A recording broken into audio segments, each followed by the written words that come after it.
obudde butuuse. So nabagamba buli kitundu kirimu abantu bwe batyo. Nabagamba Kazibwe, nabagamba Majambere, nabagamba Kasomazaake, kati twegattiddwako Bujingo Alex. Buli kitundu kirimu abantu abafaanana bwe batyo. Bwe twogera ebintu tuba tetulimba. Bwe twogera ebintu tuba tulina information mu ba profiling kubanga obudde butuuse.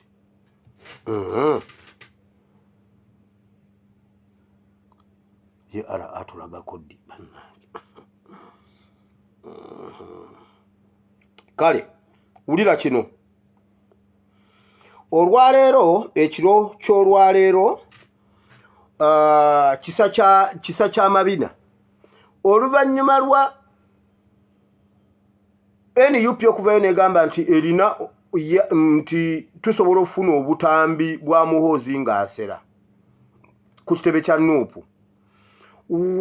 Banoonyezaayo omuntu alina figa ng'eya Muhoozi ne baleeta oyo omusajja kisa kya Mabina. Ebyo bye yeeyogeza mbu agenda kujja ku kitebe kya Nuupu. Meeting nno yiino ewedde.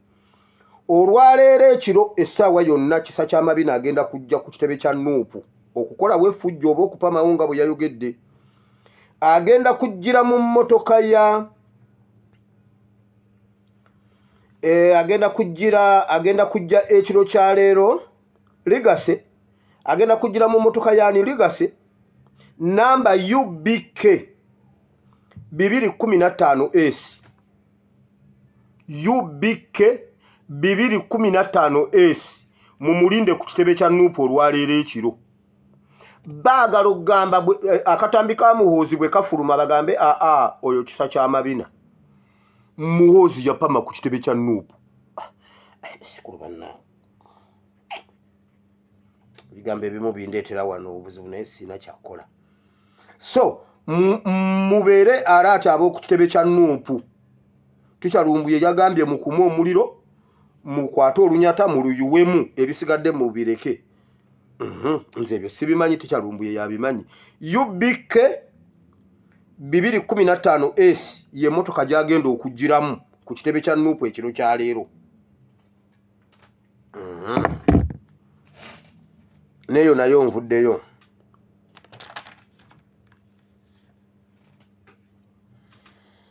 Ntegeddeko emisinde gya Kabaka gya birthday run gyatandise dda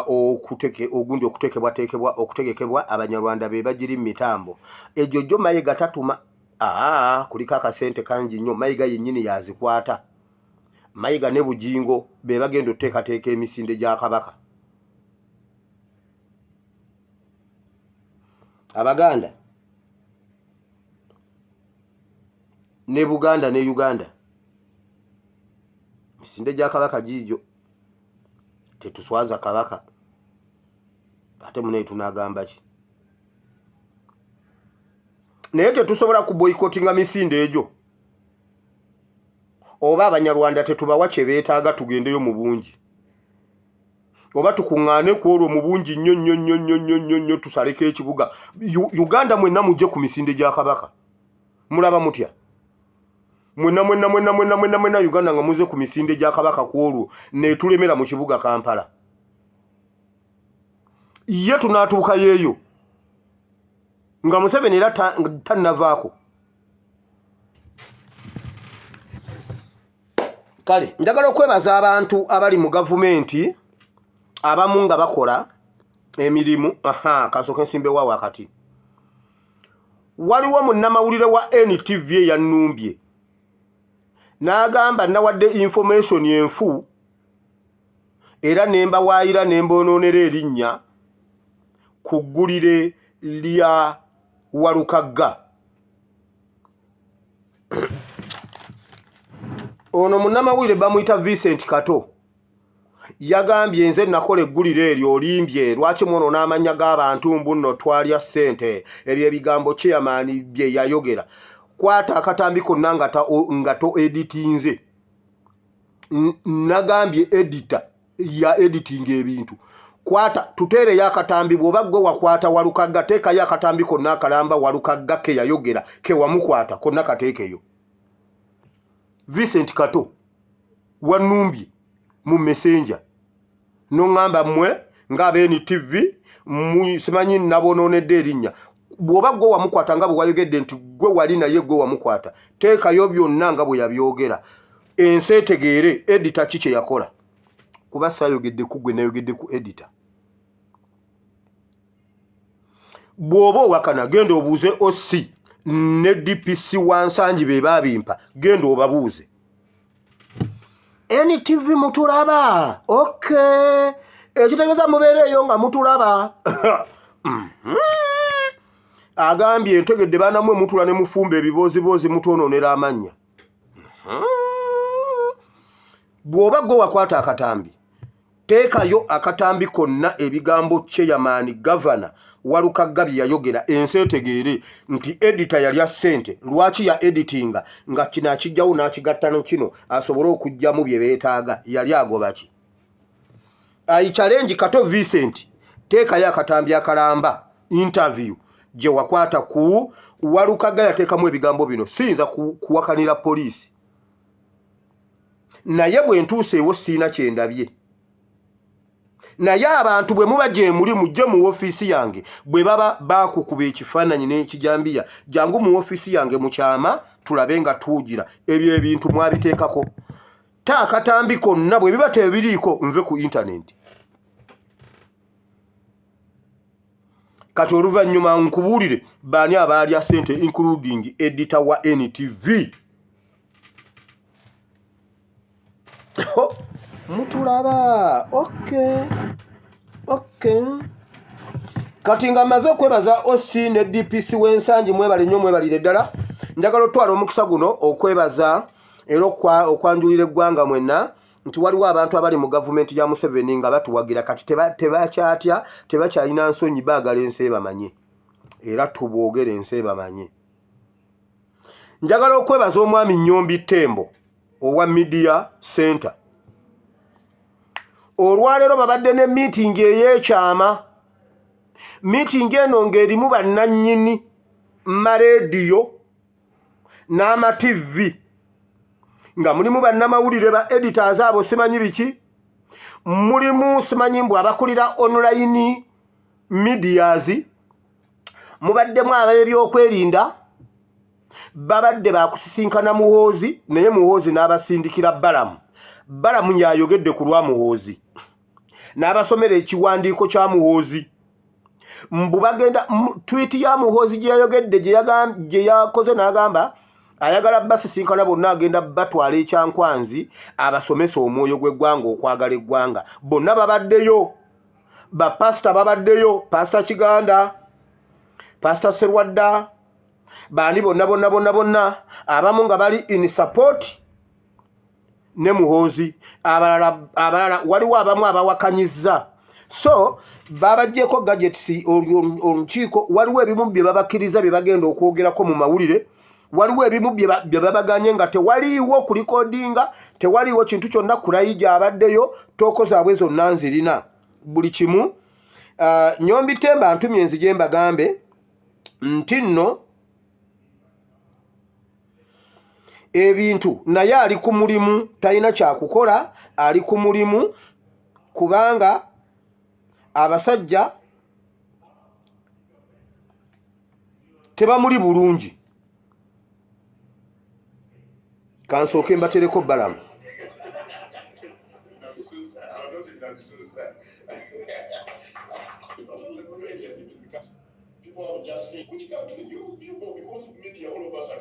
Ono Nnyombi Tembo. So we have evidence. Blackmail of online operators, blackmailing people. We have evidence on this. We have prosecuted some people. Definitely, that one is unacceptable. And it has been a trend that has been coming up. Sometimes killing billions of investments. People are just saying, how do we come to Uganda? People are blackmailed, they ask for money, they give us 100,000, and we have them on record. Some of these people. So yes, you don't create stories, you show what happens, and nobody is saying don't show what is happening. What we are saying, don't go in for hate speech. Don't incite violence. Don't go in for hate speech. When you are reporting security, there are guidelines, you know very well. The verification levels you need to achieve before you report on anything security. This is an international based practice because security is not like reporting on entertainment. This is something exception. This is something exception. A national good when it is helping us. A national bad when it is insecurity. So with those verification levels, are we complying with those verification levels when we are reporting on things of security? So inciting violence is our concern,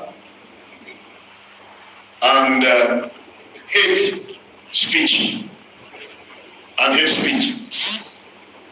Somebody told me when we talk of abusing national leaders, something your people are psychopath. Which country? You go, because of media, all of us access media. Go to CNN. However much they hate so and so, whom you know, they can say something on policy against him, but you never hear CNN abusing Mr. So and so. However much all of us know with the media that they don't like. When you listen to Fox News, they are Republicans in America. Totally Republican. You never hear them abusing Biden, the former president. Even at the peak of they don't do it. They don't do it. It's just something everybody has agreed to in the media, in the forces that national leaders, why do you abuse them? We can criticize them. By the way, there's a difference between criticizing a national leader and abusing leaders. Mu America okoppa yecho, lwaki mu America tokoppayo ebisanja n'okukyusa president?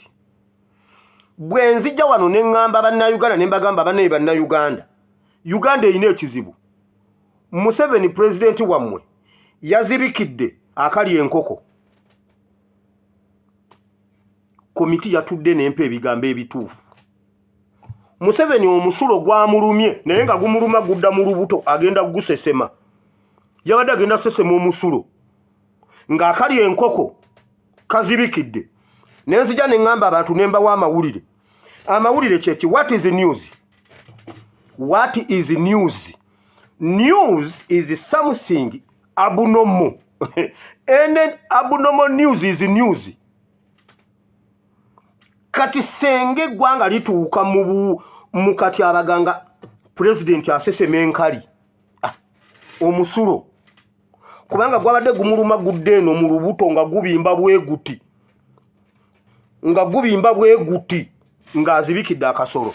Kakati ekyo bwe nkireeta n'enjogera mba nkoze bubi. Ani abagamba tuwuliriza? Museveni yasesemye ebbaafu y'omusulo. Something abnormal is news. Nyombi Tembo abatumidde n'abagamba ebyo abyogera to pretend in order to protect the job. Nze mbuuza lwaki mu America temujjaayo ebisanja bibiri ng'omuntu agenda? Bulijjo munoonya abantu abakolera mu gavumenti ya Museveni nga mwagala kati bavuddeyo kuba Museveni bamusobola. Museveni geza ogobe Nyombi Tembo ndabe. Nyombi Tembo ndabe. Naye Nyombi Tembo tukutumidde. Lwendisanga omuntu akuba Nyombi Tembo wano nga Uganda ekyuse mujja kundaba. Ebintu bingi nnyo. Leka mbateereko wano Balamu byagambye. Era naye Nyombi Tembo oli musajja. Banno baganye okuyingiza ebikwata amaloboozi. Gwe n'oyingiza ng'olwo lukwokya. Bannange. Nyombi Tembo ye Balamu ali.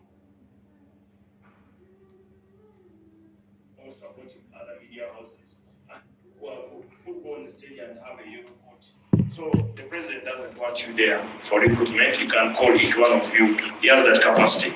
But what we need is capacity building and then patriotism. We need to install the spirit of patriotism in us. So all of us should go. But before we go, I'll propose a small stakeholders meeting. So when you see some of those things, they're hackers. You can't put it out. No. So we need each other, all the association leaders. I want to thank the rural broadcasters who has come out strongly to say the rural broadcasters will go to Chankwanzi. Chankwanzi now the chances for you, the journalists, all of you and the media owners, to go to Chankwanzi and see the torture there as a lead, or see the indoctrination. Chankwanzi is a leadership training institute. We have another leadership training institute in Jinja. It is important that we go there and we report what we see there. It is not an NRM training wing. It's not an NRM recruitment. Effujjo lye baagala okukola baagala bamale okubriefinga bannamawulire nga batuwa bitali byo, babatwala Chankwanzi batukoleko effujjo ng'ebintu tebitambula. Buli munnayuganda abeera munnamawulire, buli munnayuganda abeera munnamawulire, tosengejja kintu kiteekeyo nga bwe wakirabye. Otegedde Nyombi Temba abatumidde n'agamba abaagala nnyo naye mumubeererangamu ku lunaku luli kuba alina ekintu kyalaba, era ngambye mwogere erinnya kubanze sexposing sources zange okujjako ng'olya ngambye alina kyalaba. Agambye mbagambe munywere mubeere bagumu ye mu media center gyali. Mugambye Nyombi Tembo sigenda kwogera nangamba njogera. Babatwala Chankwanzi ogundi obutambi nena bungi ankwatidde bungi nyina wano naka Felix Kulaije.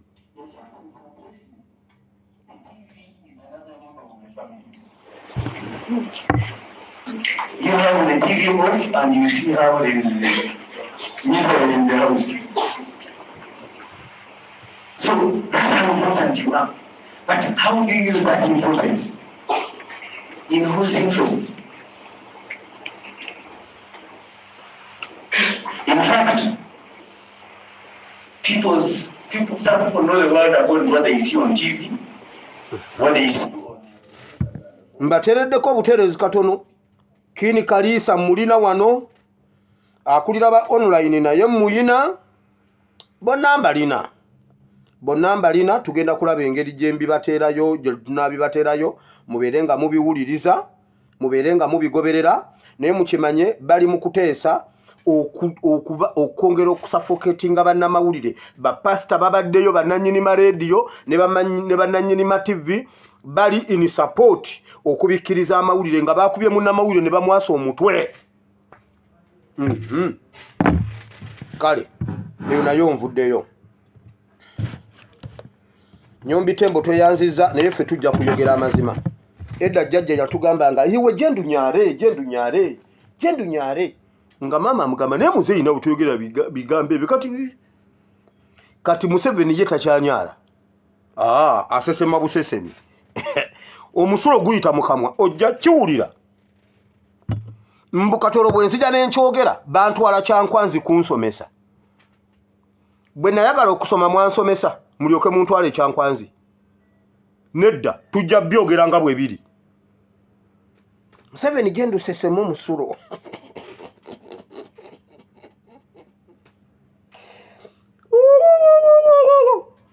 Bayibuli egamba omuntu atta omuntu muvunaana omusaayi gw'omuntu kubanga omuntu ali mu kifaananyi kya Katonda lekerawo genda osesemu omusulo totumanyiira ojja kuzibikira nnyo obusolo tonnaba totumanyiira wano. Kaakati bannange twabadde tuli awo abasajja bano banafu nga sinagenda wannalukoola abanyankole mbatumidde nnyo.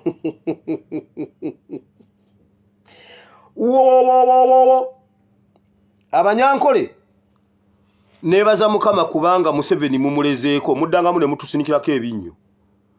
Abanyankole mujja kiwulira labayo abanyankole. Museveni yali tannaba kujja abanyankole baalundanga nte kati ente z'Abanyarwanda laba ente.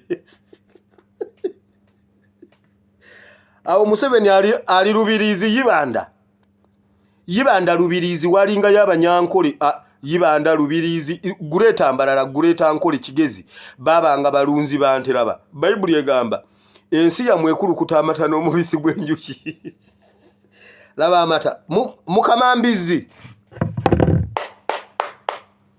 abanyankole okulunda embizi ewaabwe Kivume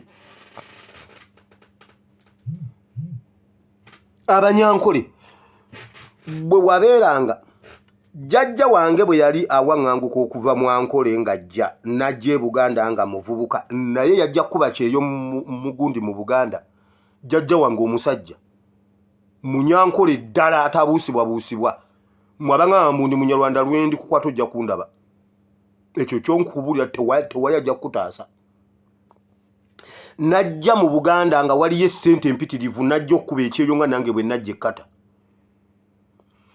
yeyo gye yawasiza omukyala we gwe yasanga eyo akabano ne kamutego omukazi omubano anyway eyo katuveeyo n'awasa Omunyarwanda naye kyembadde njagalamu bwe yatuuka okusituka okuddayo ewaabwe ng'amaze ozaala bataata basajja bakulu n'agamba kati mmaze okufuna kyenfuna mu Buganda kanzireyo ewaka jjajja wange bwe yaddayo Rubombo Ngalama Rubombo gye yatuuka bwati bwe paba ekyalo kyonna abantu ne basanyuka omulaba kuba yali yawaŋŋanguka wa myaka yali yajja mu Buganda nga wa myaka nga 18 n'addayo ng'azadde abasajja bali mu myaka 2+. Ekyalo kyakuŋŋana ne bamwaniriza ab'emikwano ab'eŋŋanda ne bamuwa ente agenda okuweza wiiki ku kyalo ng'alina ente eziwera 100 ezimu bamulundisizza ezimu bazimuwadde naye abeereko n'ente bw'atyo n'atandika okuzimba obugagga obulala ng'alina ente waliwo omwami bamuyita Kabuganda babona owange nkambaleke sijja mmenyaamenya bagundi baŋŋanda zaffe mbale